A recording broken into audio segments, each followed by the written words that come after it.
Have you ever walked into a room and felt your entire world shift? Like the universe was whispering something you weren't ready to hear, yet desperately needed to know. That's what happened to me one rainy Thursday evening in October. I opened a door I'd opened 100 times before, but this time, everything was different.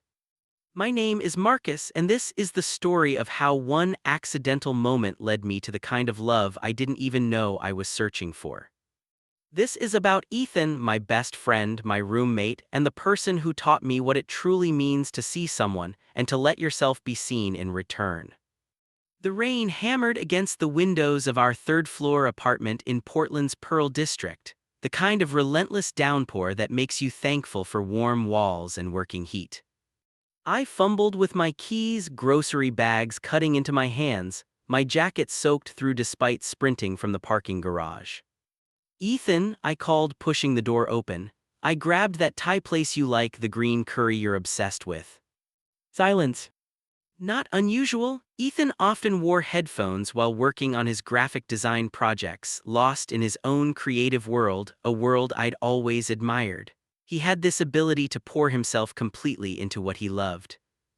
I kicked off my wet sneakers and crossed the hardwood floor in damp socks, too cold and hungry to care. The apartment smelled faintly of sandalwood, the candle he always kept burning mixed with the strong scent of coffee, his constant companion. Ethan and I had been roommates for 2 years, friends for 5. We met during my first week at Portland State University, two awkward freshmen trying to survive the cafeteria line. He noticed me struggling with my tray, smiled, and showed me where the safe food was. We'd been close ever since. Ethan was everything I wasn't: confident, open, completely comfortable with who he was. Meanwhile, I was Marcus Chen, the always busy business major who dodged dating questions with a laugh and pretended the flutter in his chest every time Ethan smiled was just friendship. "Seriously, man, this food getting cold?" I called again, heading toward the kitchen. That's when I noticed his bedroom door slightly ajar. Ethan's door was never left that way. It was either wide open or completely shut, never in between. I should have knocked or called out or done anything except what I actually did, which was push it open while saying, "Dude, you alive in?" The word stopped in my throat.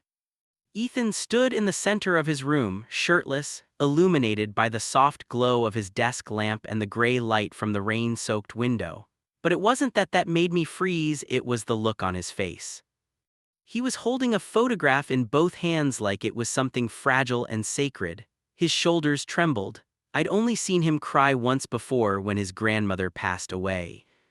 "Ethan," I whispered. He looked up, green eyes shimmering with unshed tears. For a long moment we just stared at each other. "Marcus," he said quietly, voice cracking, "I didn't hear you come in, I'm sorry, I just..." He trailed off. I started to step back to give him space, but something in his expression stopped me, raw, unguarded vulnerability. "What's wrong?" I asked softly, stepping closer. He looked down at the photo again. Two young men smiled back from it, one clearly Ethan, maybe 19, and the other a blonde guy I didn't recognize. "Today's the anniversary," Ethan said, voice thick with emotion. 3 years since Jake died." The name hit me hard. Jake, the ex he'd only mentioned twice in all the years I'd known him, once casually and once when he'd turned down a date saying he wasn't ready. I'd never asked for details, but now those walls he'd built around his heart were starting to crumble. "Car accident?" Ethan continued quietly. "A drunk driver ran a red light. Jake was 22. We were talking about moving in together after he graduated, then he was just gone." My throat tightened. "Ethan, I'm so sorry." It sounded small, but what words could ever be enough? "I loved him so much," he whispered, a tear slipping down his cheek. "And some days I feel like I'm betraying him just by living, by laughing at your stupid jokes or enjoying my coffee or feeling anything other than grief." Something in me cracked open. All this time he'd carried that pain quietly hidden beneath his smiles. Without thinking, I crossed the space between us and rested my hand on his shoulder. He tensed for a moment, then let out a shaky breath and seemed to collapse into me. "You're not betraying anyone by living," I said softly. "Jake loved you, he'd want you to keep going, to be happy." Ethan let out a small, broken laugh. he'd probably tell me to stop being dramatic and get out of the house. His voice wavered. God, I miss him. Come here, I murmured, pulling him into a hug. He came willingly, arms wrapping around me like he'd been holding himself together for far too long. His face pressed against my shoulder, his tears dampening my shirt. We stood there for what felt like forever, the rain outside our only witness. And in that moment, in the quiet, in the closeness, something shifted inside me. For the first time, I saw Ethan not just as my best friend, but as someone who carried a universe of love and loss within him. And somehow, in comforting him, I felt my own heart start to awaken. It was vulnerable and real, and terrifying in its intensity. Thank you for not running away, Ethan murmured against my shoulder. Where would I go? I tried to lighten the moment. I bought Thai food, I'm emotionally and financially invested in staying. He laughed, a real laugh this time, even if it was still soft and shaky. When he finally pulled back to look at me, his eyes were red-rimmed but calmer, like a storm slowly clearing. You're shivering, he said quietly, his hands still resting at my waist. Your shirt's soaked. Rain, I said as if that wasn't obvious, I'm fine. You're definitely not fine, you'll catch pneumonia or something. And then who's going to listen to me complain about client revisions? He stepped back, creating a distance that felt both necessary and strangely wrong. Here, he said, reaching into his closet. Before I could protest, he pulled out a soft, dark blue hoodie, worn, comfortable, familiar, and held it out to me. Change, I'll reheat the food. Ethan, you don't have to. Mark, he interrupted gently, his voice low but firm.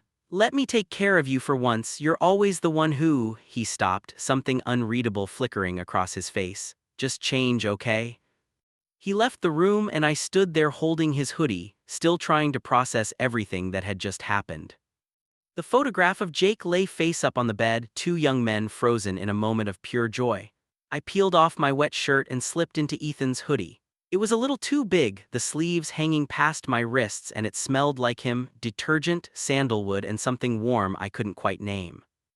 When I caught my reflection in his mirror, swimming in his clothes, something deep in my chest shifted, a quiet recognition I'd been avoiding for far too long. In the kitchen, Ethan was dividing Thai food onto two plates with the kind of careful focus most people reserved for bomb defusal. He'd changed into a plain t-shirt, but his eyes were still faintly red. I'm sorry you had to see that, he said, not meeting my gaze. I usually hold it together better. Ethan, I waited until he finally looked up. You don't have to keep it together around me, not ever. Something in his expression softened. I know, he said quietly, that's what scares me. Before I could ask what he meant, he handed me a plate and walked toward the couch. We ate in silence at first, the kind of silence that only exists between people who know each other deeply. But beneath it, something new hummed in the air, a shift neither of us could name, a bridge we'd unknowingly crossed. Tell me about him, I said finally, about Jake if you want to. Ethan looked surprised, then grateful. Really? Really? And so he did. He told me about meeting Jake at a Pride festival during their senior year of high school, about stolen kisses in parking lots and learning to exist in a town that didn't always make space for them. He talked about Jake's terrible singing voice, his endless optimism, his kindness, about dreams they'd built together and futures that ended too soon. I listened and I hurt for him, but somewhere in the middle of his stories I also felt myself falling, quietly, undeniably, a little more in love with Ethan Knight with every word he spoke. Not that I was ready to admit that, not even to myself. The week after that night felt like living in a completely different apartment. Not because anything had physically changed, the furniture was the same, our routines unchanged, but because something invisible between us had shifted. Ethan stopped hiding. It started small. He'd leave his door open while working, sometimes calling me over to get my opinion on a design I barely understood. He'd join me for Netflix instead of vanishing into his room.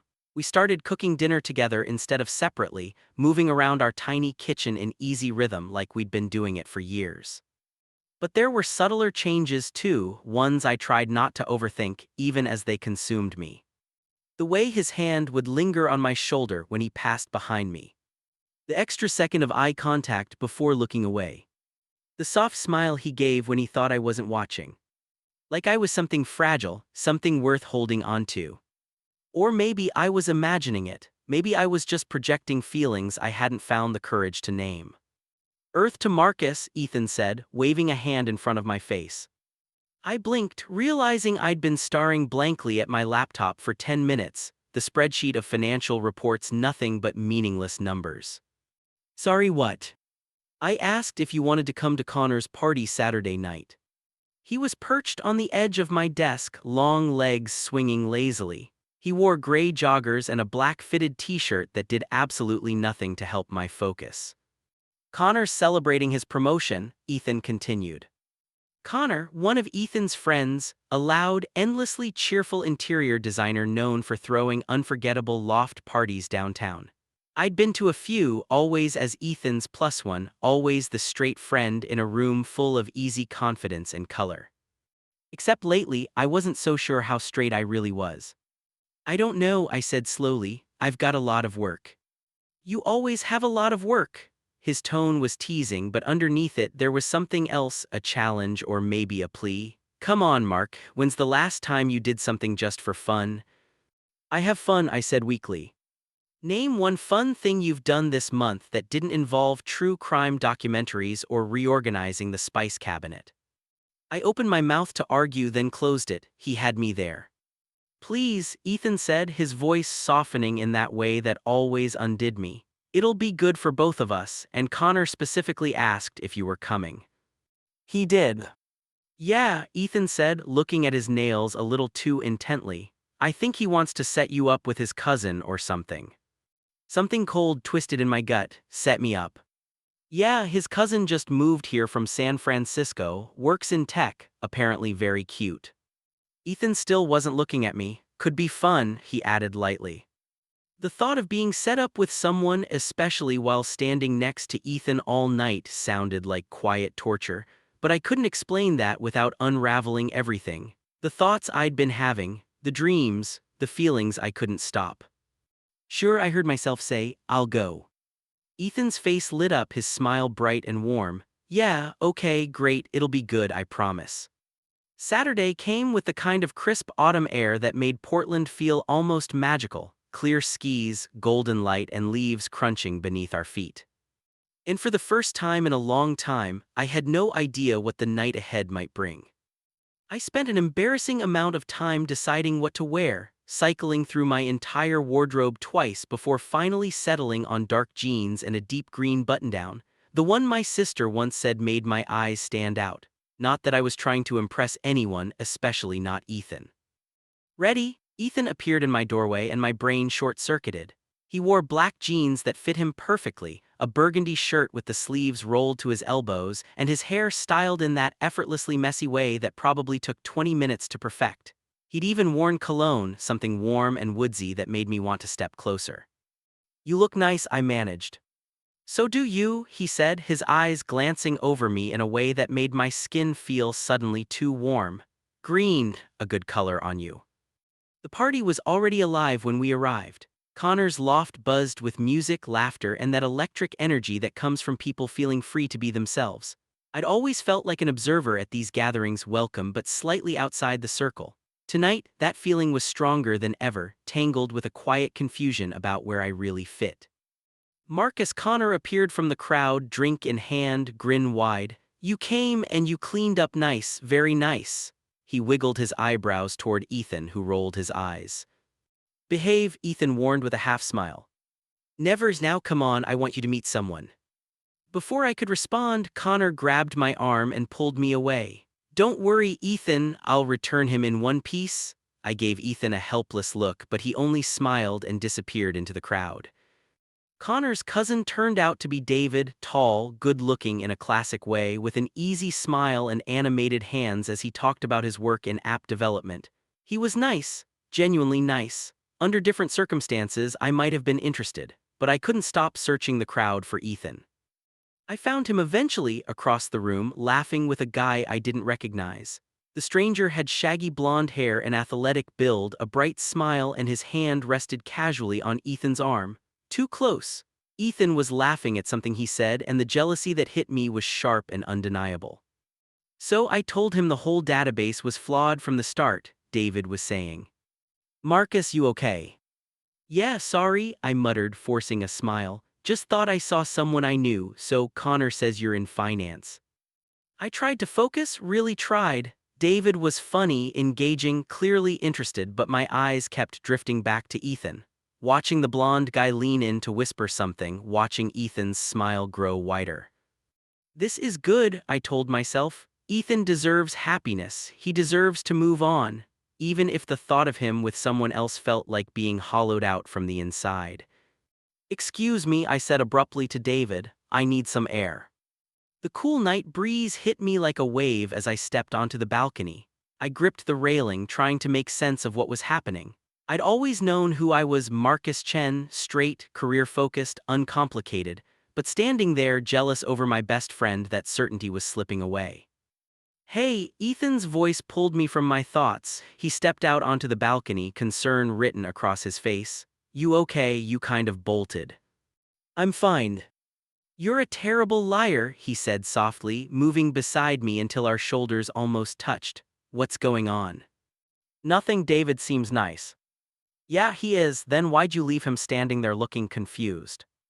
Because I couldn't stand watching you with someone else. Because seeing you happy with another guy made my chest ache. Because I was realizing something about myself I didn't know how to face.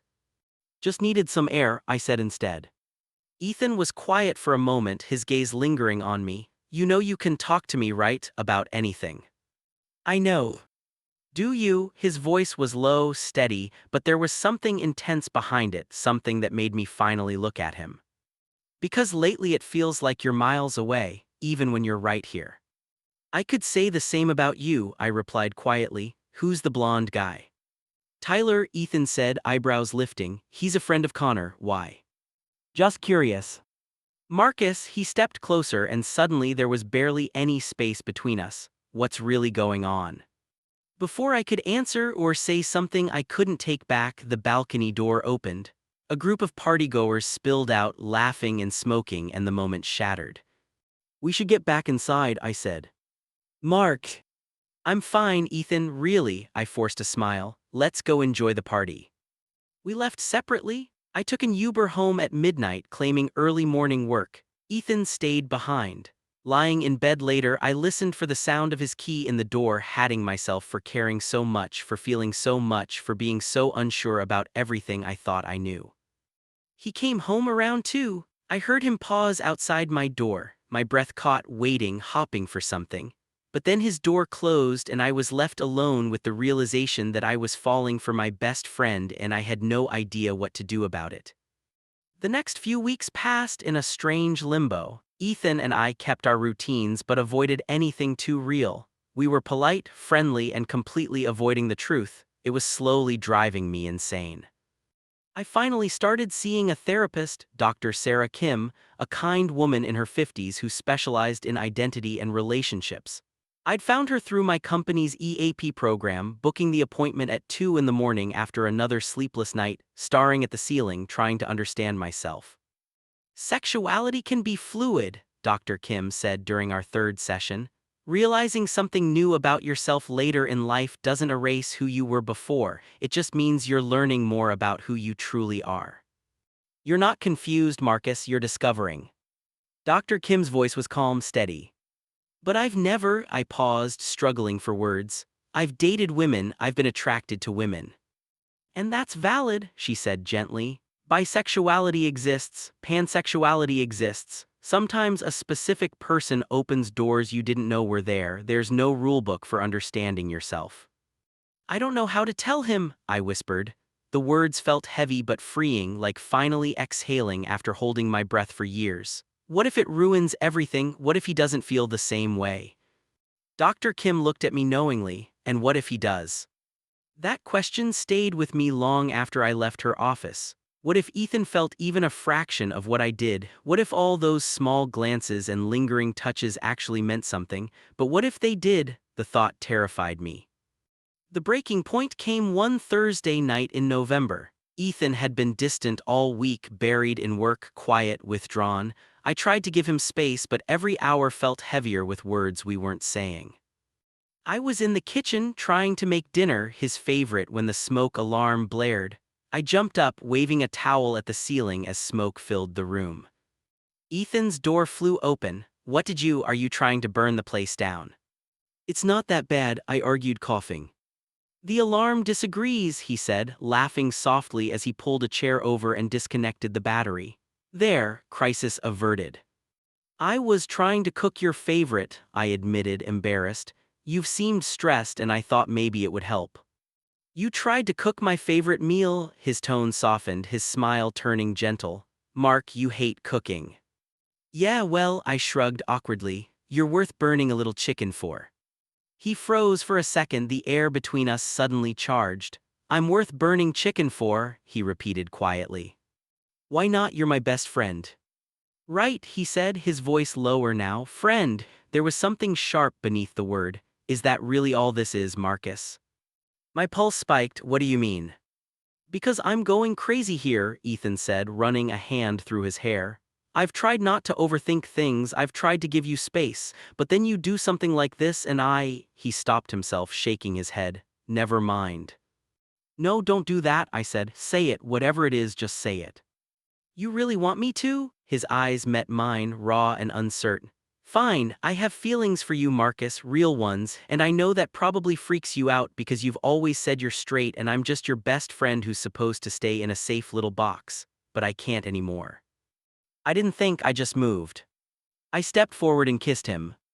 It wasn't planned or perfect, just honest. For a heartbeat, he froze. Then Ethan kissed me back and suddenly the world felt still. His hands found my shoulders, pulling me closer, and all the noise in my head finally went quiet.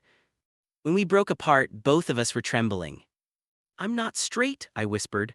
I thought I was, but I'm not, or maybe I am, but you're the exception. I don't know, I'm still figuring it out, but I do know this, I have feelings for you, real ones, and I think I've had them for a long time.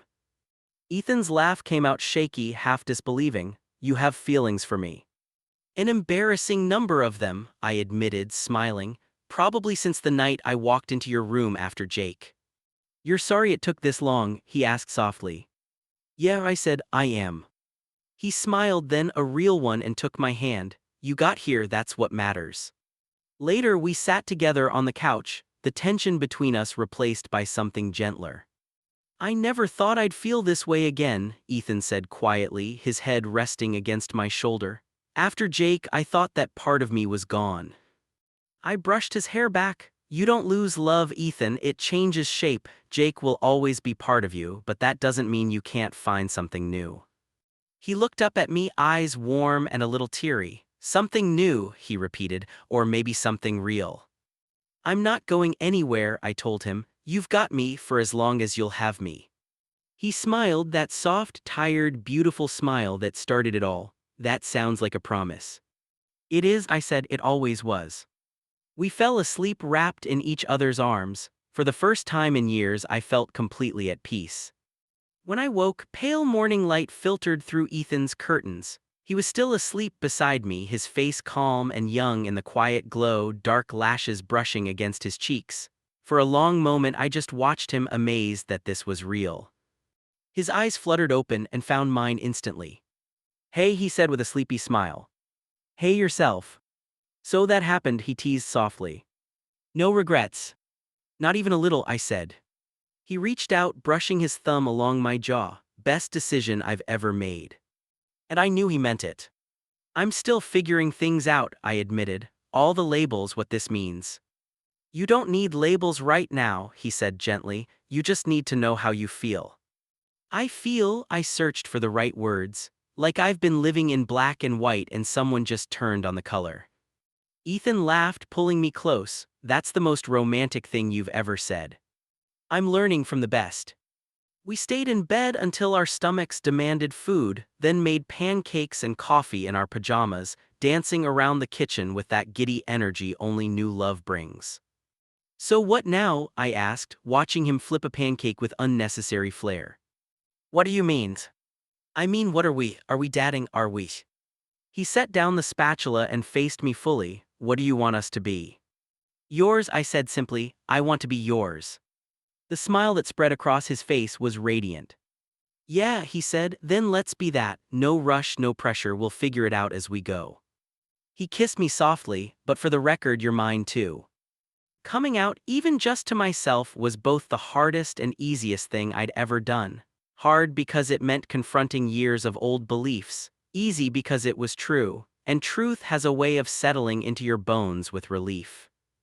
I started with my sister, Michelle. We video called one Sunday while Ethan was out meeting a client. She lived in Seattle with her wife and their twin daughters, and we talked every week. You look different, she said immediately. Good different, what's going on? I need to tell you something, I said. Oh no, are you dying? Did you join a cult? Please don't tell me you're moving to LA. I laughed. I'm dating Ethan. There was a pause. Ethan, your roommate, the Ethan you've obviously been in love with for years. I have not been wait years. Michelle burst out laughing so hard she nearly dropped her phone. Marcus, I've been waiting for this call since you two moved in together. Mom and I even had a bet. You bet on my what? Not your sexuality, she said, smiling, just on when you'd finally figure it out. Her voice softened. I'm really happy for you, little brother. Tell me everything. So I did. I told her about that night, the kiss, the realization, the peace that followed. She listened the way only a sister can, with love, curiosity, and zero judgment. So are you bi, gay, still figuring it out? Honestly, I don't know yet, I said. Queer feels right, or maybe just Marcus who loves Ethan. That's beautiful, she said. Have you thought about telling mom and dad? Our parents were traditional Chinese immigrants, loving, proud, but with very fixed ideas about life, marriage, and family. I will, I said, just not yet, one step at a time. Fair enough, she smiled, but Mark, they love you, they might surprise you. The real test came when Ethan suggested we go public with our friends. Connor was throwing another one of his endless parties and Ethan wanted to go as a couple. We don't have to, he said quickly when he saw my hesitation. I don't want to pressure you. It's not that, I said. I do want to, I'm just nervous about being seen, about people judging. Ethan kissed my temple. You don't owe anyone an explanation, we'll just show up, let people see what they see. When Saturday came, we walked into Connor's loft hand in hand. Finally, Connor shouted, drawing everyone's attention. I've been waiting for this, Tyler owes me $50. You bet on us too, I asked, laughing. Baby, everyone bet on you too, he said, hugging us both. I'm so happy I could cry. Please don't, Ethan laughed, you'll start a chain reaction. The night was filled with laughter and congratulations. Even David, Connor's cousin, found me at the drinks table.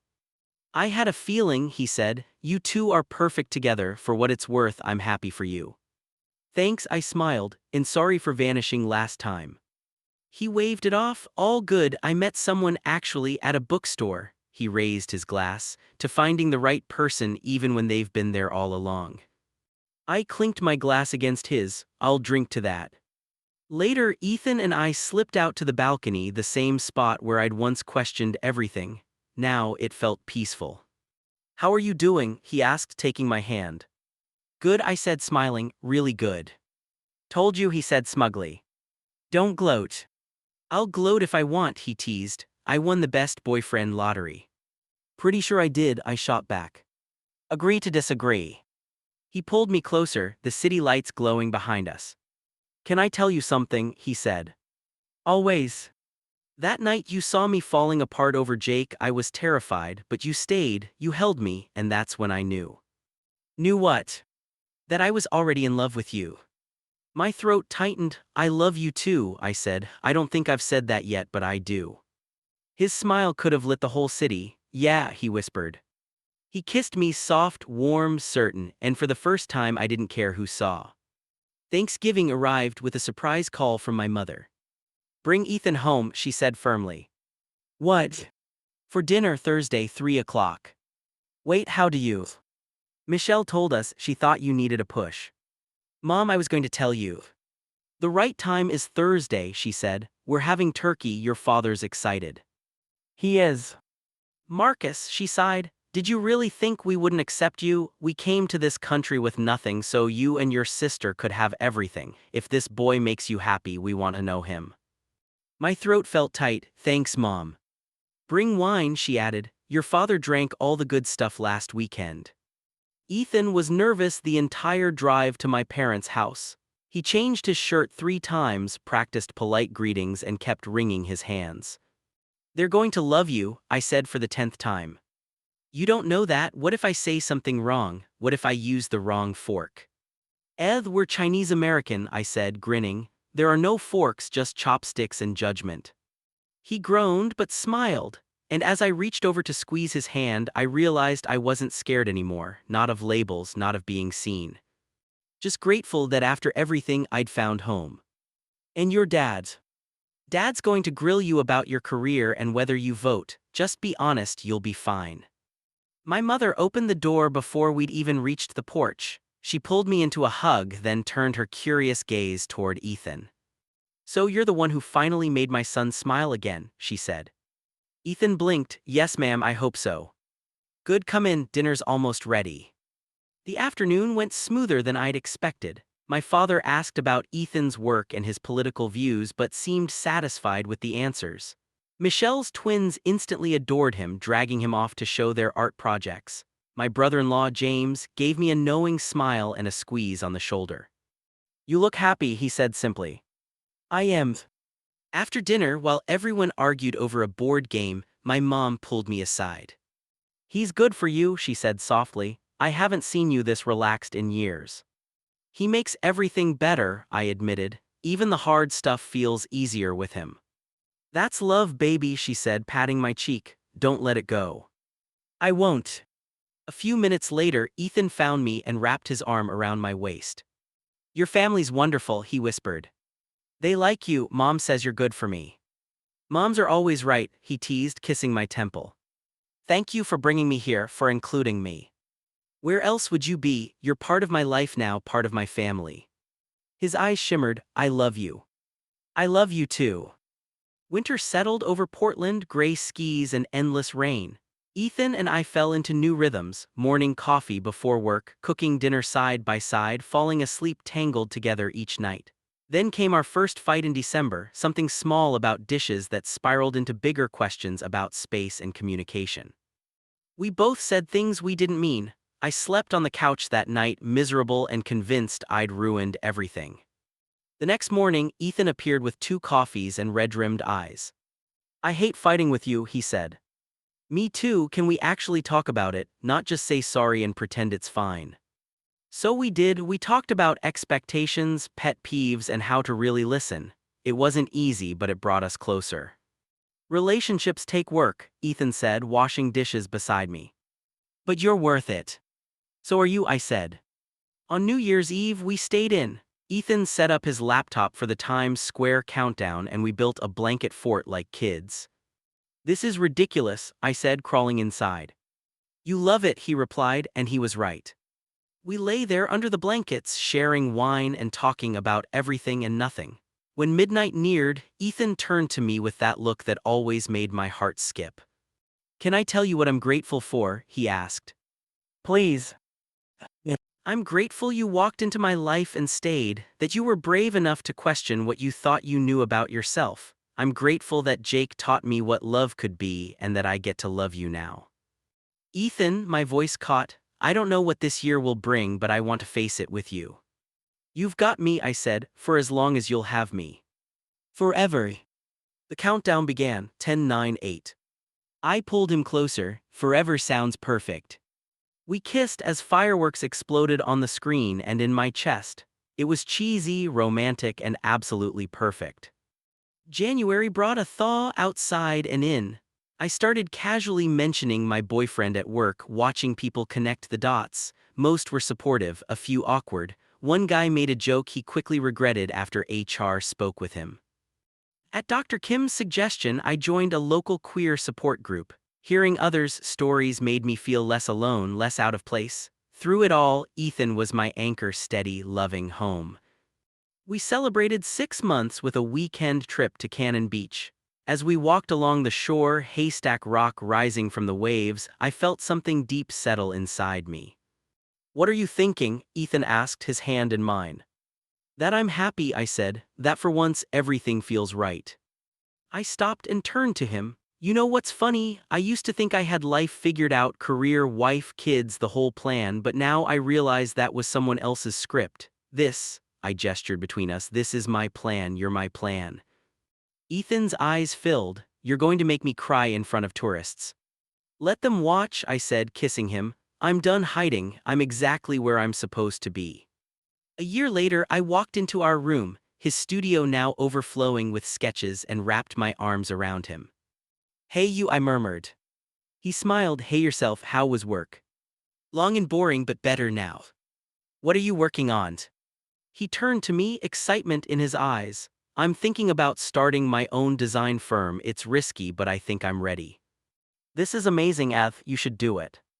Even if it means less stability for a while." "We'll figure it out," I said. "You deserve this, I believe in you." His smile could have lit the room. "Have I told you lately that I love you?" "Not in the last hour," I teased. He stood, kissed me softly. "Thank you for believing in me. Always." Later that night, with Ethan's head on my chest, I thought about that rainy October evening 2 years earlier, the night I walked into his room at what felt like the wrong time. But it wasn't wrong at all. It was the moment everything began to fall into place. It taught me that you can live your whole life thinking you know yourself, only to discover new worlds inside you waiting to be explored. That love isn't always loud, it can be quiet, patient, waiting for you to catch up. I kissed the top of his head. "What was that for?" he murmured sleepily. "Just grateful." "For what?" "For you, for us, for rainy nights and second chances." He smiled against my chest. "Best wrong time ever." "Best wrong time ever," I echoed. And in the darkness of our shared room, in the home we'd built together, I smiled, because sometimes the best things in life come from the moments we never planned, from the doors we open without knowing what's waiting, from the courage to let go of who we were and embrace who we've become. I walked into his room at what seemed like the wrong time, but looking back, it was the moment everything finally became right.